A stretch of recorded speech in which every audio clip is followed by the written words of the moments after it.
Welcome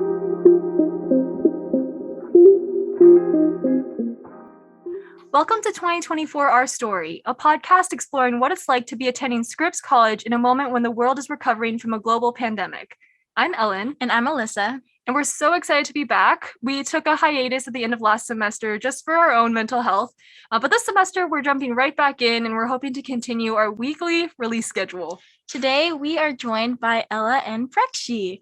Prekshi is a sophomore at Scripps planning to major in psychology. She is a member of the Scripps International community on campus.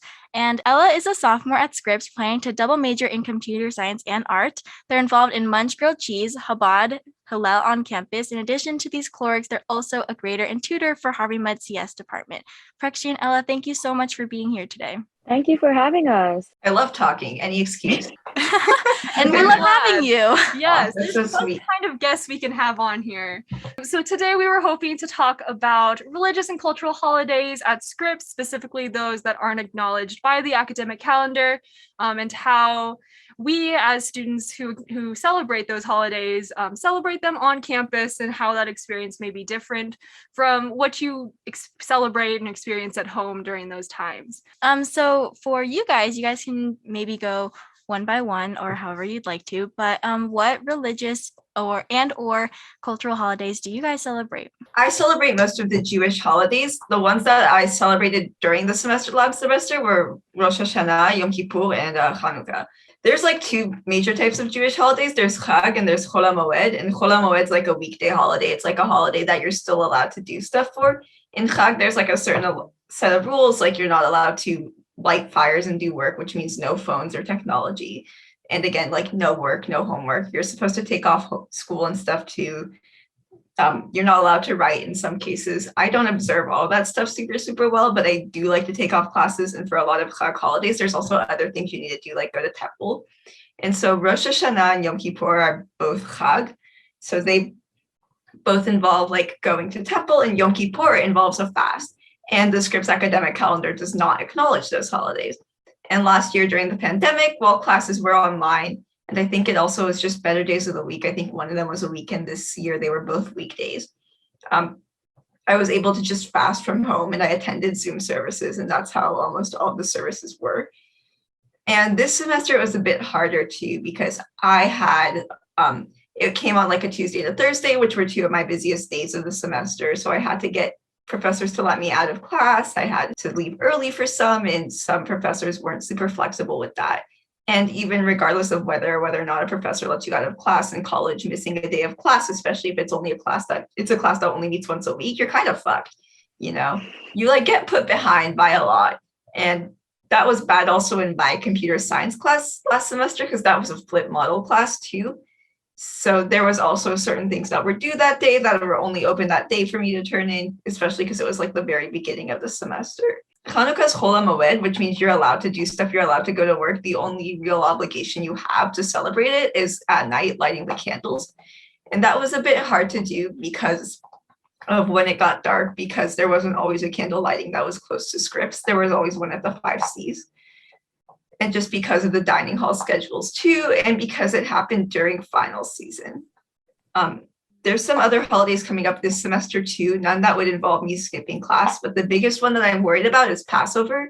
Thankfully, the first night of Passover in the Seder is on a Friday, so I should be able to like go home and have it with my family. But it's an 8-day fast from bread and all 11 foods, and I generally struggle finding stuff to eat at Malad. I am very worried about what it's going to look like when the one option of pizza and grilled cheese get knocked off the table. Oh, also with like Yom Kippur and Rosh Hashanah, usually you go to temple. For Yom Kippur, you're supposed to be praying all day. You're not eating, you're not drinking, because, you know, it's like a fast. You're supposed to be like the angels repenting. There's all sorts of different like theories as to why.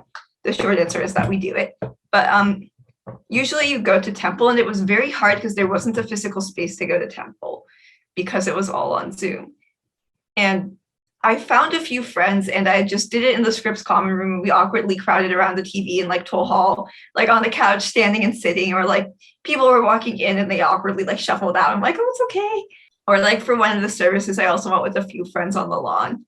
And so that was the harder thing too, because a big part of the service is being sort of with the community, being with everyone. And because you sing the prayers. So it's very awkward to be singing to a computer on your own in your own bedroom, and you can't do it on Zoom because then everyone's voice is out of sync, and it's not the best, especially if you're trying to take it seriously, like Yom Kippur, which is like a very serious holiday.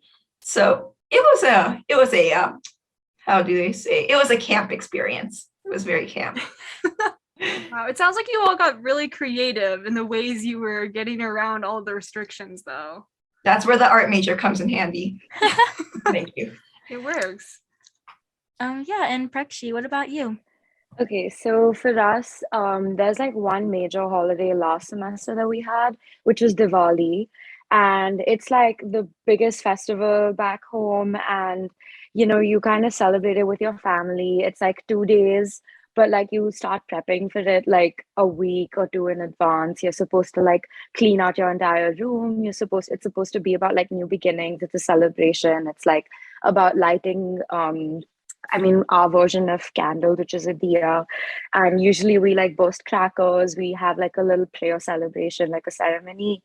And then it's about like eating with your family, being with your family, which is especially hard being an international student because, like the call in is also like because of the time difference, it's weird. So when it was like night for them, it was morning for me. So at like 8 a.m., I was like having to like change my clothes and kind of be online just for the prayer celebration. And I don't think like the 5Cs did a very good job of having a celebration because I feel like the people who tried to do like a Diwali celebration were really restricted. Um, so they did have one, but it was kind of, I don't know, it was kind of weird because the celebration that happened, like, it was kind of last minute. I felt like a lot of people felt pressured into like handling such a big event because there are quite a few like Indians on campus, but like it was just hard to coordinate everything. So I feel really bad that like I think it was like three of them who were organizing like such a big event. So like I feel bad that they had to do it all by themselves. And I feel like they did a pretty good job given like the resources they had. But like Scripps doesn't recognize any Hindu celebrations. So like for Diwali, I just kind of emailed my professors and said that I'm not gonna attend classes today because it is a religious holiday. And usually back home you get 2 days off for because it's like a 2 day celebration. So I just took both the days off because I was like, I don't this is like I just wanna like take the day off, like celebrate my holiday, celebrate even though it was hard like not being with my family because this holiday is kind of about being with your family and like you kind of call your extended family as well, ask them for their blessings and kind of wish them as well. It was especially hard because like I was in a different time zone, but it was nice to like spend it with my friends because we were all kind of in the same boat, so we all kind of understood that it was hard being away from family and having to celebrate it here. So there's another big holiday coming up this semester, which is Holi, but it's going to fall in spring break. Hopefully we get to celebrate it before because it's the festival of color. And again, it's like a really big celebration. It's all about like spending time with your loved ones and it's nice to like have that time with your family. And it's hard to be away from your family in like these kinds of times because especially like religious holidays because you kind of want to spend it like with your community, but when you don't have that it's kind of hard. So I'm really grateful that I have like friends over here who kind like understand and like who celebrate the same holidays as me because at least it kind of feels like we're on the same boat, we understand, and we were all awake at like really early times to like attend like the prayer ceremonies back home. So that was nice. Yeah, you had mentioned, I think Ella also talked about how they reached out to professors. Were your professors accommodating when you reached out to them about getting those 2 days off or just taking them for yourself? Most of my professors were kind of accommodating because it was only 2 days. So I feel like they were much more accommodating because it was 2 days.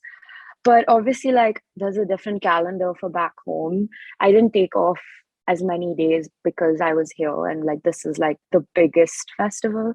So I kind of felt like this is the one that I should take off, because there are smaller festivals and like smaller prayers and stuff, which like I didn't really attend or take off for, but I felt like at least this one I should, because I mean, it's especially hard when you have professors who don't really know the festivals you're talking about, because they're kind of like, that doesn't seem right. And it's like, I don't know what you want me to say. Like, Google it.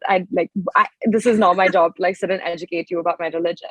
So I think it's especially hard when you have professors who don't know. But like, because Diwali is such a huge thing, and like there's a huge like Indian population everywhere, like we're everywhere. So I feel like Diwali is still like well known, but like we have other celebrations like Pongal and like Durga Puja, which are lesser known festivals and celebrations.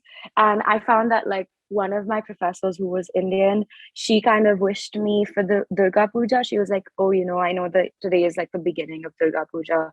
So that was nice, because like, especially being on a campus such as this one, you don't really expect a lot of people to like know. So when people know, you're like, oh, okay, thank you. But yeah, I mean, it's nice to kind of just like wear like your ethnic clothes like on religious days. It just sucks that you don't get to have like the food from back home, because you have like a specific food menu that you're supposed to have on Diwali, which I kind of miss. But I don't know. Hopefully for Holi we get to have it. Yeah, and kind of on that same note a little bit with like food and like all of these traditions that you may have for these specific holidays, do you guys think that Scripps ever makes an effort to kind of recognize this, or if not, since you guys are shaking your heads, how do you kind of like, or what do you kind of wish that may look like when you guys are celebrating these holidays that are so important to you guys? I feel like the Scripps dining hall does not accommodate a kosher diet, even not during the holidays. If you look at all the options, it's usually like meat, meat, meat, meat, and then one vegan thing. And then if you don't like the vegan thing, you're screwed. And usually the meat thing is either pork or comes with some type of cheese on it, which makes it treif. And so if you're Jewish, if you're Jewish and you observe kashrut, then you're limited to like a very small amount of options and stuff too. And then again, there's also like with the lines and with the demands. If there's like one food option that follows the law of kashrut, but it's good, there's a high chance that everyone else is going to want to get it, like vegan poke or something. And it's not like students who don't have specific dietary restrictions should be restricted from getting good food that has that. It's just that there's not enough food that fits within dietary restrictions that aren't just like meat and stuff, that students who do have that stuff are able to eat. And I think that's also one of my worries with Passover too. Well, Claremont also just in general, I expected it to be more Jewish. There's not a kosher market within like 20 miles of here. So it's hard to find kosher foods, and it's hard to find foods for the holidays. And I'm very thankful for the Chabad and for the Hillel and for like the rabbi from the Chabad who will drive all the way into LA just to make sure there's like traditional Jewish foods at the Shabbat dinner and stuff too.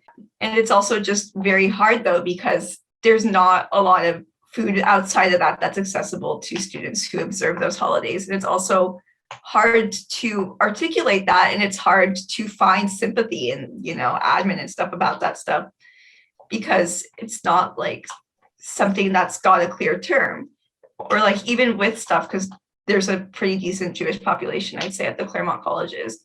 Even with stuff like keeping kosher, they see stuff that are religious and cultural as a sort of like optional thing. Especially if it doesn't fit within like the frames of like Christian religion, or if it's not something that can be directly translated there.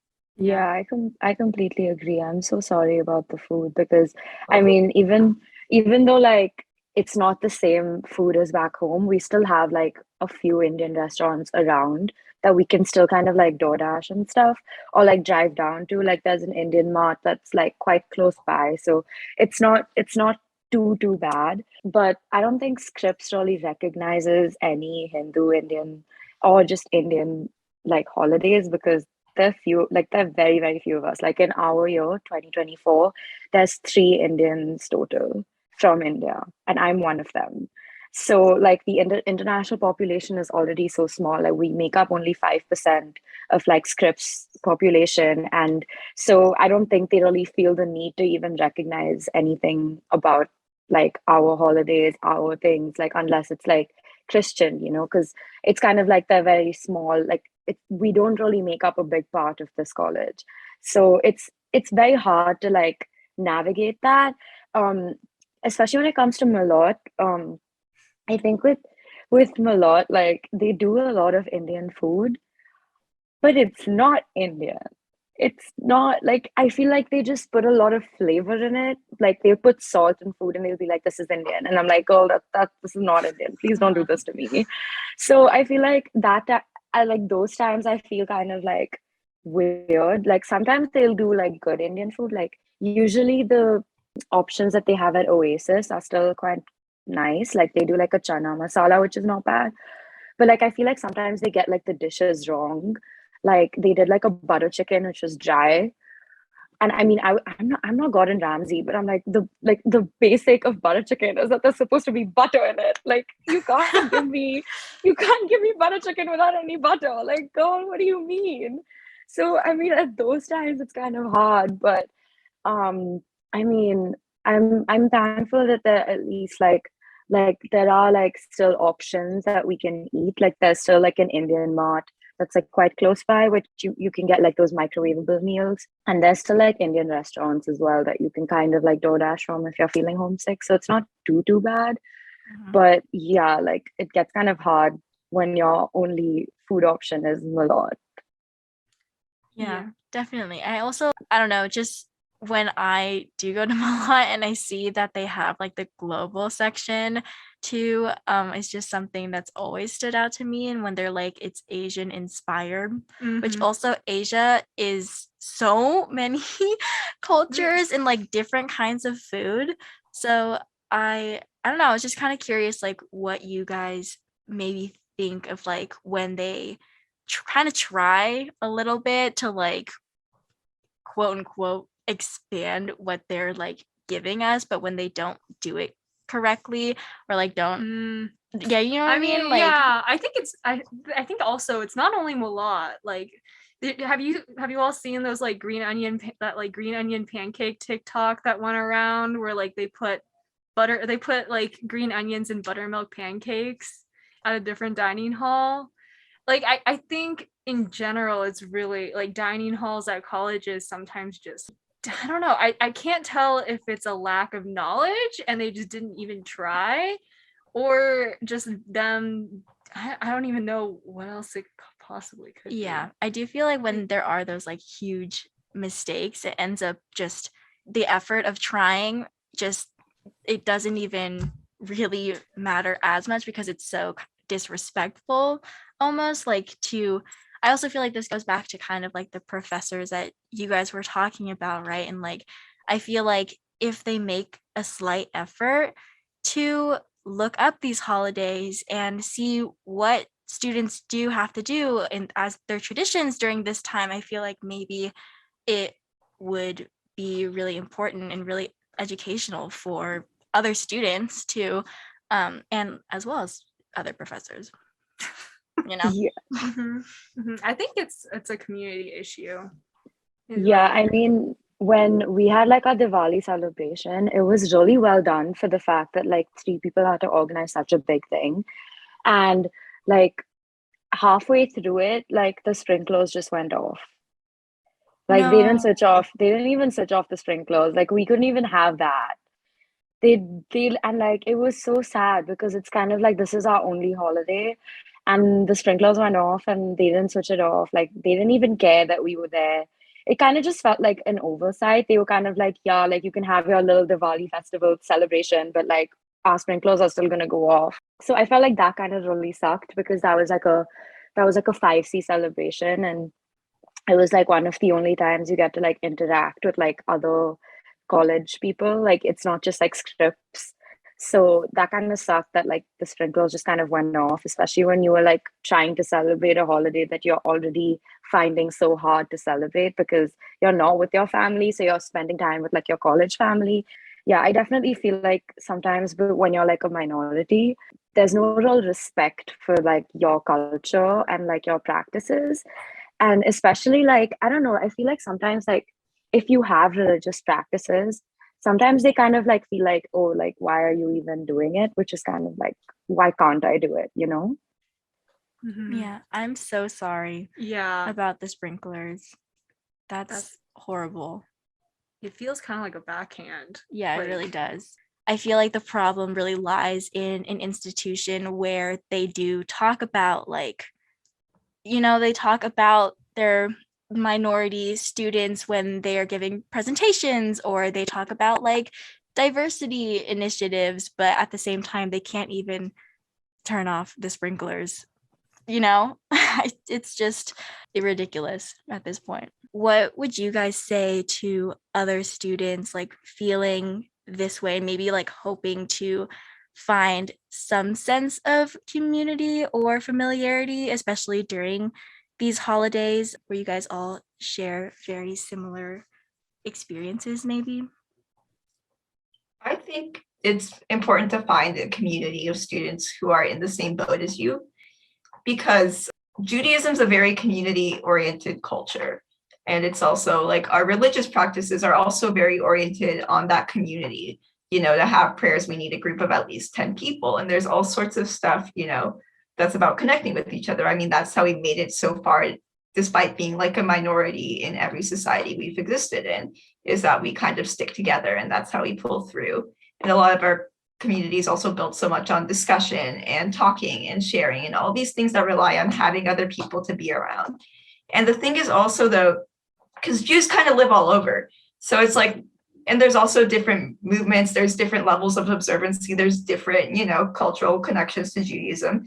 And so it's like, you go from your home and your community where that's like the family that raised you and that's the circumstances you grew around, and then that's your culture. And then you come on campus and you have your idea of your culture with you, but when you enter into these new cultural spaces, everyone else has very different experiences with you, because, maybe these are people whose families come from different places, and therefore they sing a different melody to a prayer than yours, or they eat a different food at a certain holiday, or they have different ideas, there are different levels of observancy. And even if you go into like the same synagogue, there's that saying, for every 2 Jews, there's 3 opinions. And I find that very true. And it's not going to be the same, but it's not important on finding something that's exactly what it's like at home. Because the thing is, especially like we live in a world and like societies that are changing so fast, and like Jewish society now, especially like with the way the Holocaust changed everything so quickly, we have to adapt. And especially as the world is getting more and more secular and all that stuff, and Jews are feeling more and more pressure to assimilate, it's important to understand we may not be able to recreate the traditions that we could 10, 20, 30, 50 years ago. But what's important is the Jews that are here now and the people around you, building a community with them and finding new meaning in the traditions, sort of growing on that. Because, we didn't make it this far because we were following the same rules all the time. We made it this far because we could adapt. Yeah. I feel like for Hinduism, it's kind of different because it's a majority culture in India. Like, it's not Hindus are like, India is full of Hindus. Obviously, like, you have like the major holidays that are celebrated different in different states. So, depending on which state you're from, you'll have like a different tradition, just like Ella was talking about. Like, like you will eat a different food, or like you might sing a different prayer, but you still celebrate the same holiday. So, definitely over here it's kind of weird coming over, like going from a majority culture to coming over here and becoming a kind of like a minority. I don't know how to explain it. It's just kind of weird because like back home you just kind of expect like a holiday for like your like religious celebration, but over here, because there are not that many Hindus on campus, you might not have that. So definitely it's easier to celebrate it with people who understand, who are also Hindu, who like have the same like practices as you, who have, in the sense of like they all celebrate Diwali, or like they understand what Diwali is like meant to be. Because like, Diwali is kind of a celebration to be celebrated with your family. It's supposed to be about like being together. Again, like Hinduism is also another religion which is about like community and like sticking together. Easier when you have people who understand what you're going through, who understand that it's hard to like be away from family, especially at times like this. Because even if you don't have like a religious connection, you still have like that sense of like being with your community and like being with people just like who understand how hard it is to be away from family, how hard it is to like have that time difference, to like not be able to like call all the elder people in your family because like they'll be asleep. So you have to wake up at a really, really early time to just like talk to them and like get their blessings and stuff. So it's definitely easier when you have people who understand what you're going through. I feel like sometimes I've found understanding in people who aren't necessarily Hindu, but also face the same kind of like struggle with their cultural practices, where like they feel like they they are also kind of ignored because they're not like Christian. So I feel like definitely like you get that sense of like, yeah, like I understand where you're coming from. Like I understand that it's hard, especially because like during these kinds of times, you just want to be with your family. You just want to like celebrate with your people, and you can't do that. So yeah, it's definitely hard, especially because you're supposed to go to the temple, but like a temple is quite far away. Also, like there's specific gods to like for the temple. So you're supposed to go to specific god's temple, and that's quite far away from Claremont. So like it might not be possible to actually go.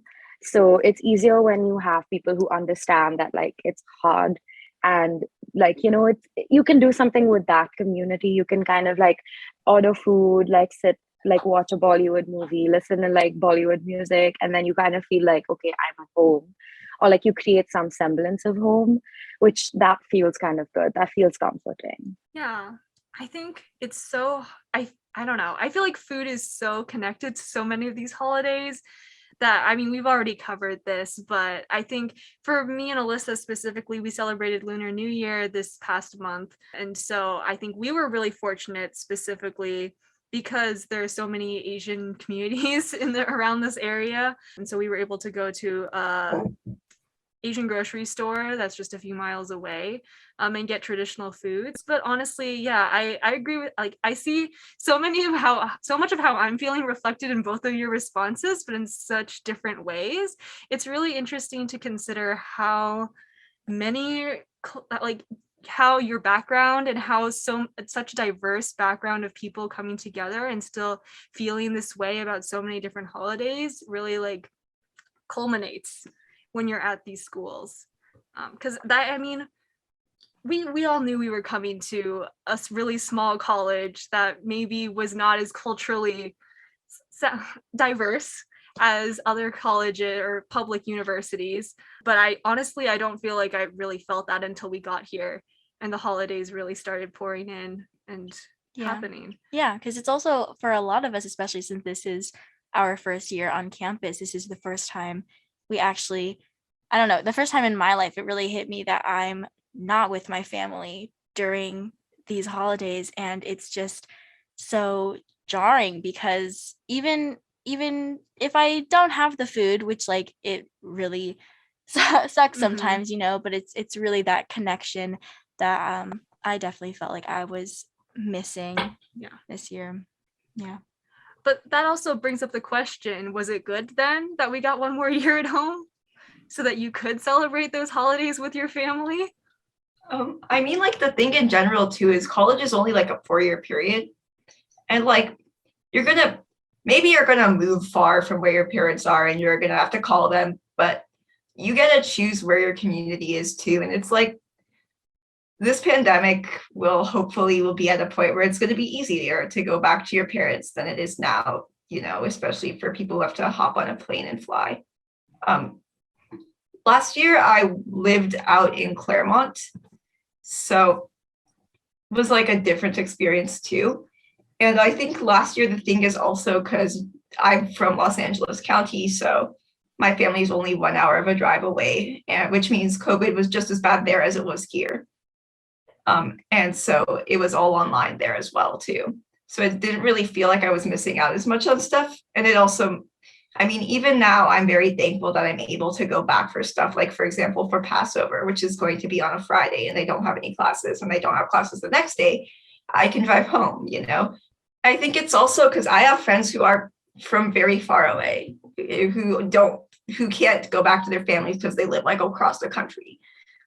And I have friends also who weren't as connected to their Judaism, but wanted the opportunity to get back. I think I was able to sort of bring them back home with me for Passover. and stuff, and let them reconnect through like my family, which is very Jewish, and through like just being there celebrating the holiday.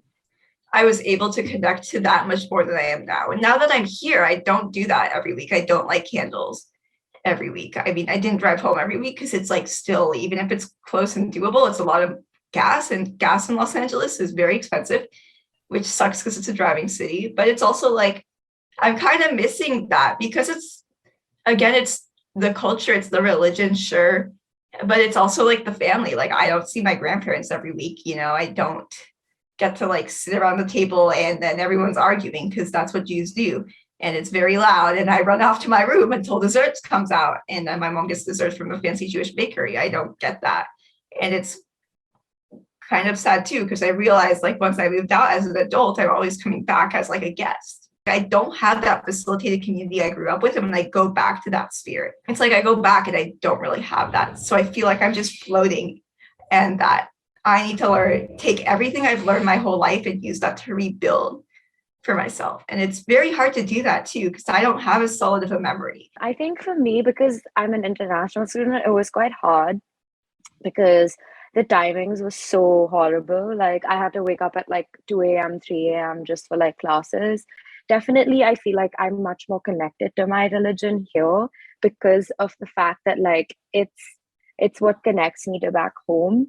And I feel like for me, because I kind of feel there's like a sort of guilt for me, like to associate with my religion because it's kind of a discriminatory religion. It like there's a lot of there's a lot of ways in which it's interpreted as like discriminating against one group.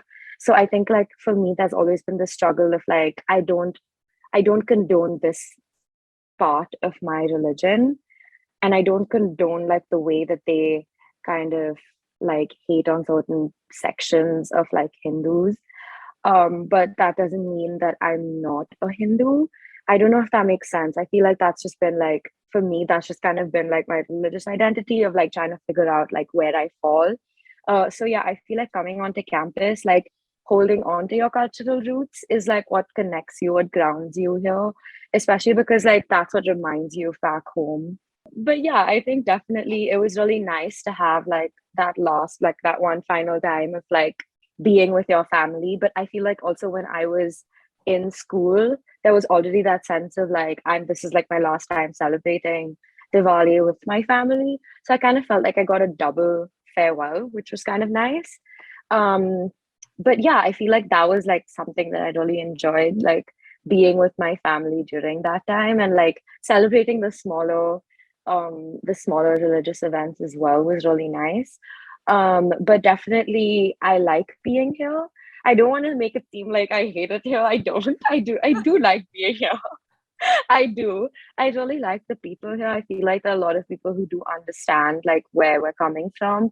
And like, like a lot of people do understand that like when we're talking about the fact that like we're a very small percentage of Scripps, it's not a direct attack to them. It's just the way it is. Um, so it's nice to have people who understand like how hard it is to be an international student, even if they aren't. Obviously, like no one will understand you the way an international student will understand you, but like just having like friends who kind of understand that like they don't necessarily understand what you're going through, they just get that you're going through something has definitely been really nice.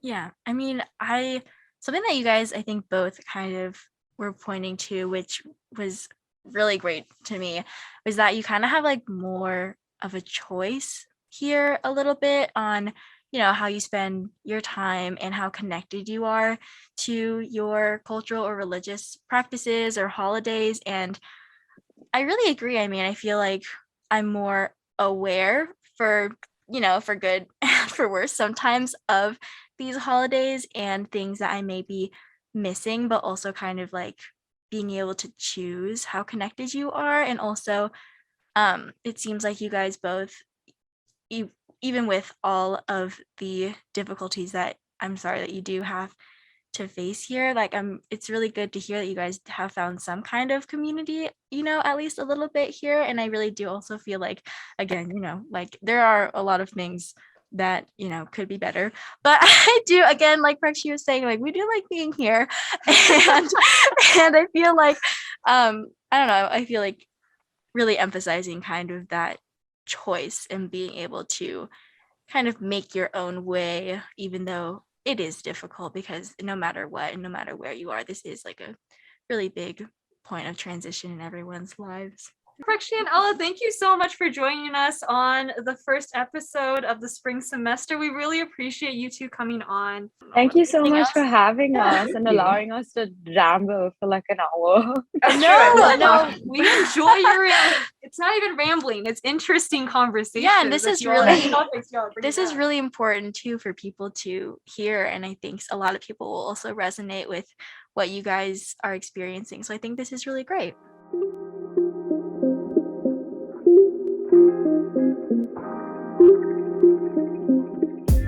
2024 Our Story is published through Scripps Communities of Resources and Empowerment. This episode was edited by Ellen Hu, and Instagram graphics are designed by Alyssa Wend. Callie is courtesy of Wadaboy on Pixabay. If you are interested in joining us on an episode, please fill out the Google form available within our link tree.